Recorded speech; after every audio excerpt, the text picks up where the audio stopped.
Good morning, class. It is Labor Day weekend. I hope you're all having a great time and enjoying yourself. I'm sure with all your schedules with working and class, you're very, very busy and probably not getting much time off, but I hope you certainly get a chance to enjoy some of the Labor Day weekend and have some fun. This is our first real weekly review where I want to spend some time talking about our performance the prior week, what's coming up next week, and just touch on some other topics that I think may be of interest to you. Well, let's talk about last week. First week of school, obviously chaotic. Obviously, you're all trying to get your schedules in line and trying to figure out how you're going to manage all the work you have to do with each course and get it all done. So I certainly understand that and recognize that. So that's the reason why for our first week assignments, I'm not going to be charging anybody a late penalty. I recognize that it's going to take you a while to get in the sync of things. So there'll be no late penalty charge the first week.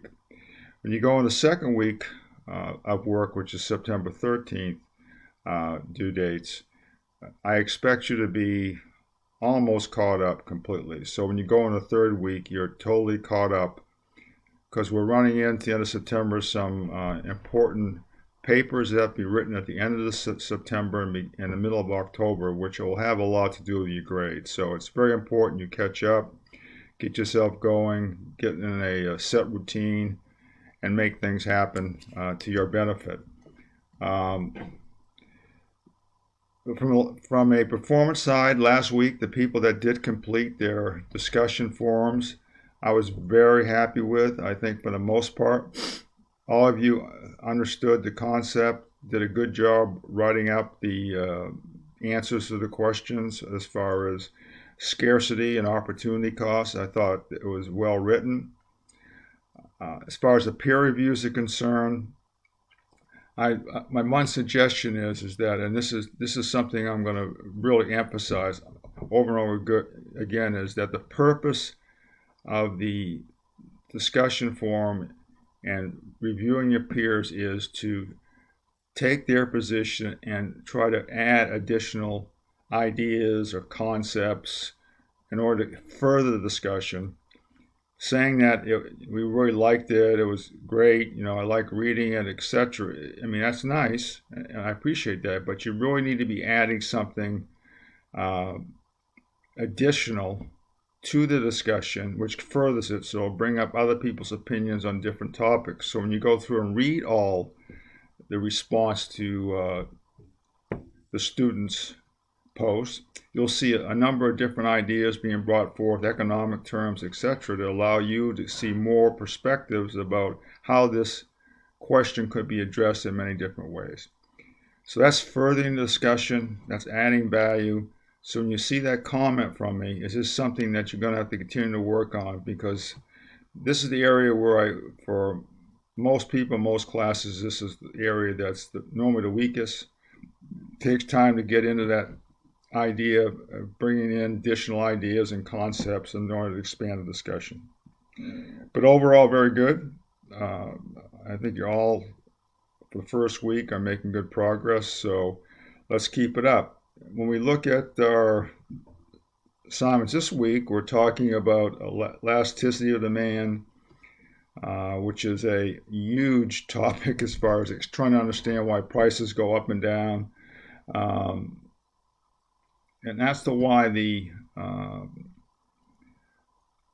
you look at this pandemic and what's happened with some of the products that all of a sudden you could never get, or prices went right through the roof, is that you saw scarcity, you saw prices going right up through the roof on certain things. In addition, you'll be talking about does price ceilings work as far as bringing the markets back in equilibrium, so supply and demand are close, so you don't have these ratchets in prices or increases in scarcity and stuff like that. So this is real world stuff that you're facing right now in the pandemic. I always continue to laugh that the first thing that went out of stock when we had the pandemic was toilet paper. even though the disease itself really did not affect the gastric system. So consumer reactions to certain things like that is unpredictable, but understanding elasticity of demand, what it means, what you can do to increase elasticity, make it more inelastic, is something that's real world stuff, and I think you'll enjoy doing it. So the second week here, I expect you to catch up. I also expect the continuous improvement. I expect your write-ups to continually improve, getting in line to the expectations. If you want to have a high rating, you're going to have to continually improve. But for the base case first week, I'd say you all were at an above average level, which is good for the first week. And our goal is to have you continuously improve. So ultimately, at the end of the course, you have a very good grade that you're proud of, and take that forward to your next classes. Two other topics I'd like to mention so you understand. First is that I add something every week called leadership lessons. It's not graded. You do not have to read it if you don't want to. This is totally up to you. But the reason why I included that is that knowing the academic definitions and understanding economics from a school standpoint doesn't necessarily mean you'll be successful in economics going out in the real world and having a career. So I like to talk about the soft stuff, the stuff that is touchy-feely that you're not going to find in a book, but really makes a difference.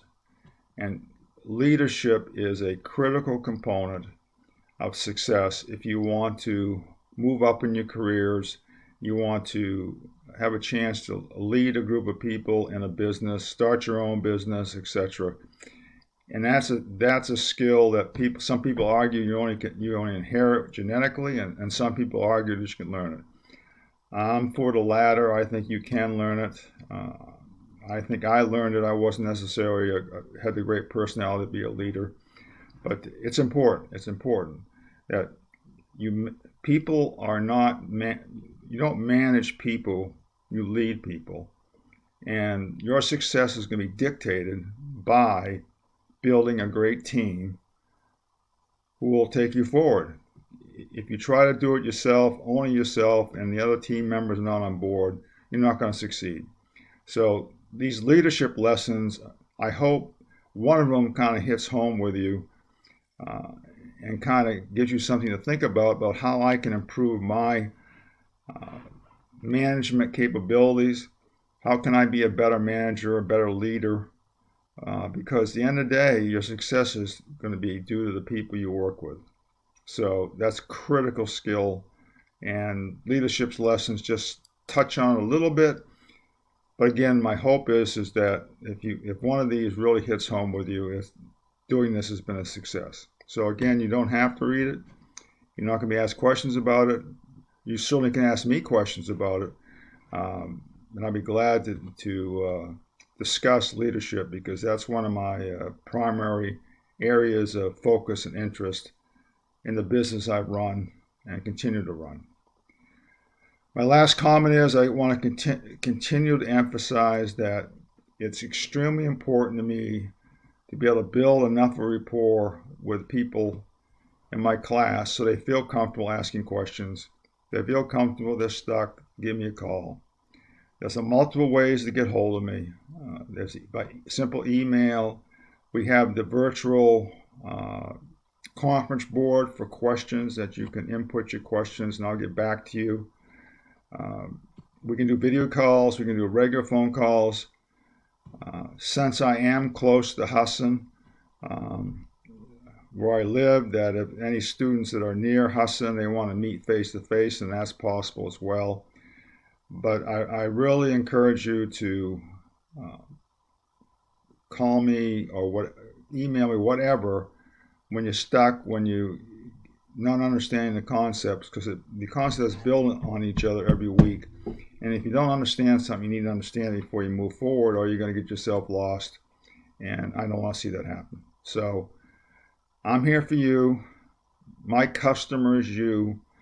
And my job is to make sure I do everything, make sure you succeed. So I encourage you to do that. I encourage you to be free to ask questions. And I hate to, I don't know if I can say the word enjoy yourself, but I really feel like you're learning. I really feel like you're finding the principles that are going to help you be a better person and a more successful person in the future. So I hope you all have a good week. I hope you at least get a chance for a little bit of time off during this Labor Day weekend to relax, rest. I'm very impressed with all you as far as your background, your career aspirations, your work ethic, etc. So I'm looking forward to working with you and assuring that all of you succeed in this course. And to do that, I think we got to work together very closely. So have a great Labor Day weekend. Enjoy yourself. Have a good week coming up, and let's get ourselves caught up in our material by the 13th. So as you go into the next weeks of the class, you're caught up and you can really focus on being successful. So again, please call me if you have any issues. I wish you all the best this week, and I will be signing off. So goodbye and have a great week.